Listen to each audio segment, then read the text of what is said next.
नमस्कार दोस्तों, आप देखना शुरू कर चुके हैं top headlines of the day. तो चलिए अब हम उन बड़ी खबरों पर बात करते हैं जो इस वक्त सुर्खियों में बनी हुई हैं। पहली खबर है पूर्णिया के सांसद पप्पू यादव की गिरफ्तारी की। किराए के घर पर कब्जा करने के 31 साल पुराने मामले में इनको पुलिस ने गिरफ्तार किया है, जिस पर खूब बवाल मचा हुआ है। वहीं दूसरी खबर यह है कि हंगामे के बाद अब बदला जाएगा घूसखोर पंडित फिल्म का टाइटल। भारी विरोध के बीच भारत सरकार ने बड़ा एक्शन लिया है। ब्रजेश पाठक के अनुरोध पर केंद्र सरकार ने ओटीटी प्लेटफॉर्म को यह निर्देश दिया है। और तीसरी खबर यह है कि सुप्रीम कोर्ट ने नाबालिग के अबॉर्शन पर ऐतिहासिक फैसला सुनाते हुए कहा है कि आप किसी महिला को प्रेगनेंसी जारी रखने के लिए मजबूर नहीं कर सकते हैं। तो चलिए दोस्तों आगे बढ़ते हैं और इन खबरों के बारे में अब एक एक करके विस्तार से बात करते हैं। बिहार की राजनीति में एक बड़ा हलचल मचाने वाला घटनाक्रम सामने आया है, जहां पूर्णिया से निर्दलीय सांसद पप्पू यादव को पटना पुलिस ने गिरफ्तार कर लिया। ये गिरफ्तारी एक 31 साल पुराने मामले से जुड़ी हुई है, जो किराए के घर पर कब्जा करने के आरोप से जुड़ा हुआ है।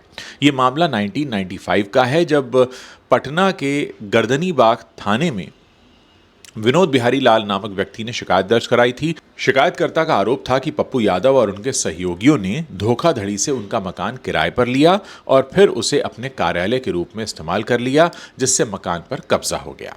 उस समय यह जानकारी छिपाई गई थी कि मकान का उपयोग आवास के बजाय दफ्तर के लिए किया जाएगा।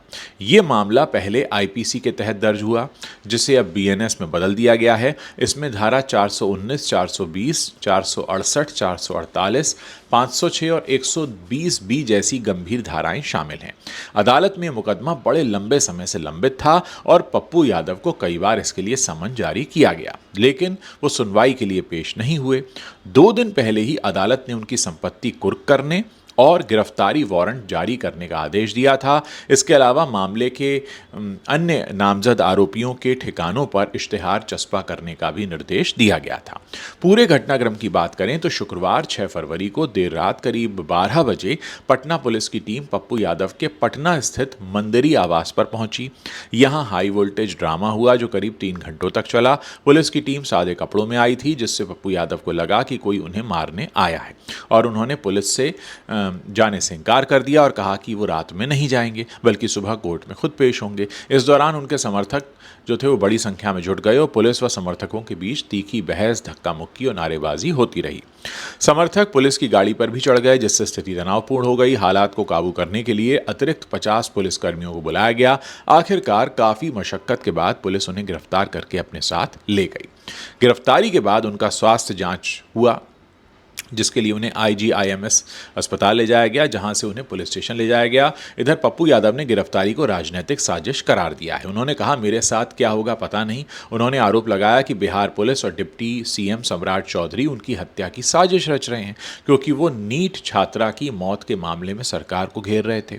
पप्पू यादव ने कहा कि वो फांसी पर चढ़ने को तैयार हैं, लेकिन झुकेंगे नहीं। वहीं पटना के एसपी सिटी भानु प्रताप सिंह ने स्पष्ट किया कि यह गिरफ्तारी अदालत के आदेश पर हुई है, क्योंकि पप्पू यादव तय तारीख पर पेश नहीं हुए थे।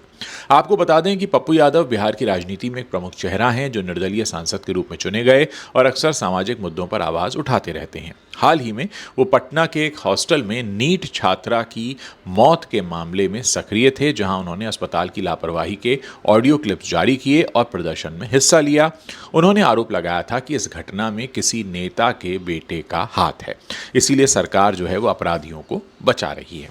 चलिए दोस्तों, अब अगली खबर का रुख करते हैं और बात करते हैं एक ऐसे मुद्दे की जो बॉलीवुड और पॉलिटिक्स के बीच नए टकराव की वजह बन गया है। आपको पता ही है कि फिल्म घूसखोर पंडित को लेकर पूरे देश में विवाद छिड़ गया है और अब भारत सरकार ने इसमें हस्तक्षेप करके ओटीटी प्लेटफॉर्म को टाइटल बदलने का निर्देश दिया है।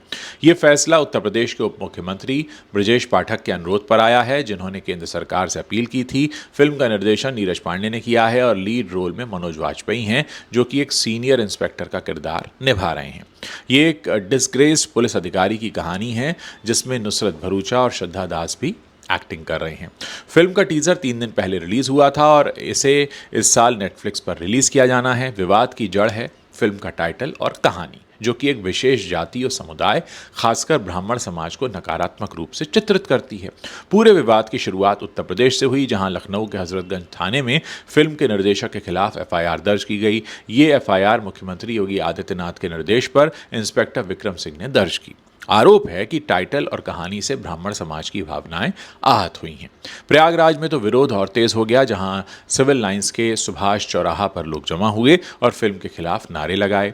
राष्ट्रीय परशुराम सेना ने फिल्म निर्देशक का पुतला फूंका। प्रयागराज के संतों ने भी इस पर कड़ी आपत्ति जताई है।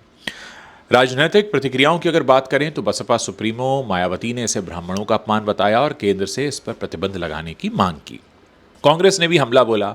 यूपी कांग्रेस के प्रवक्ता ने कहा कि घूसखोर ब्राह्मण नहीं बल्कि बीजेपी सरकार है। उन्होंने दावा किया कि योगी सरकार में 700 से ज्यादा ब्राह्मणों की हत्या हुई है। वहीं उप मुख्यमंत्री ब्रजेश पाठक ने कहा कि उन्होंने केंद्र से टाइटल हटाने की अपील की और केंद्र ने ओटीटी प्लेटफॉर्म को निर्देश दिया है। इसके निर्माता हैं नीरज पांडे। उन्होंने आधिकारिक बयान जारी करके कहा है कि टाइटल से कुछ दर्शकों की भावनाएं आहत हुई, इसलिए सभी प्रमोशन मटीरियल हटा लिए गए हैं। अब ये फिल्म सेंसरशिप और अभिव्यक्ति की आजादी के बीच बहस को फिर से जीवंत कर रही है। एक ओर जहां विरोध प्रदर्शन हो रहे हैं, वहीं दूसरी ओर यह सवाल उठ रहा है कि क्या फिल्में सामाजिक समुदायों को चित्रित करने में सावधानी बरतनी चाहिए। बॉलीवुड में पहले भी ऐसे विवाद हुए हैं, लेकिन इस बार सरकार का सीधा हस्तक्षेप इसे अलग बनाता है। अब टाइटल बदलने से फिल्म की रिलीज पर क्या असर पड़ेगा, यह देखना बाकी है। क्या आपको लगता है कि फिल्म टाइटल्स में सांस्कृतिक संवेदनशीलता को प्राथमिकता दी जानी चाहिए या ये अभिव्यक्ति की आज़ादी का उल्लंघन होगा? आपकी जो भी राय हो, इस वीडियो के नीचे कमेंट सेक्शन है,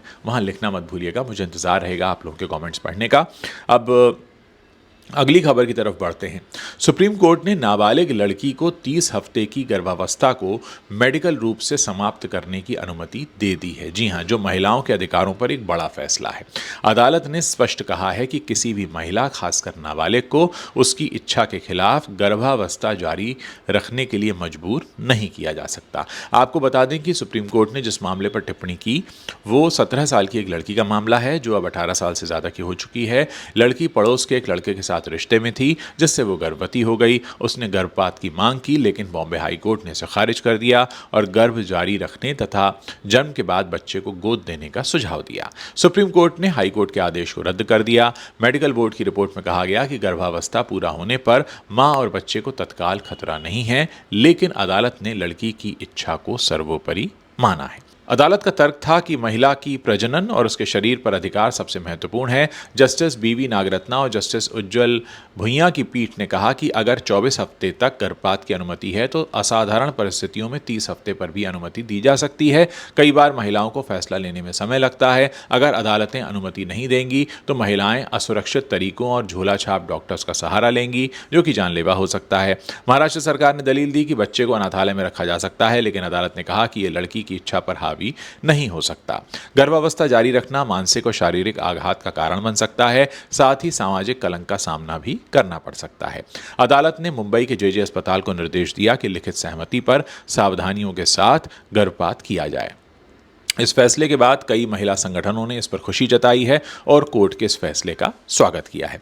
तो दोस्तों, ये आज की वो बड़ी खबरें हैं जो इस वक्त सोशल मीडिया पर काफ़ी चर्चा में हैं, और हम उम्मीद करते हैं कि शायद आप इस तरह की खबरें जानना चाह रहे थे, इसीलिए हम ये स्पेशल बुलेटिन आपके बीच लेकर आए हैं। अगर आप इस वीडियो को पसंद कर रहे हैं तो नीचे कमेंट करके हमें ज़रूर बताइए, ताकि हम आगे भी इस तरह का कंटेंट आपके लिए लेकर आते रहें।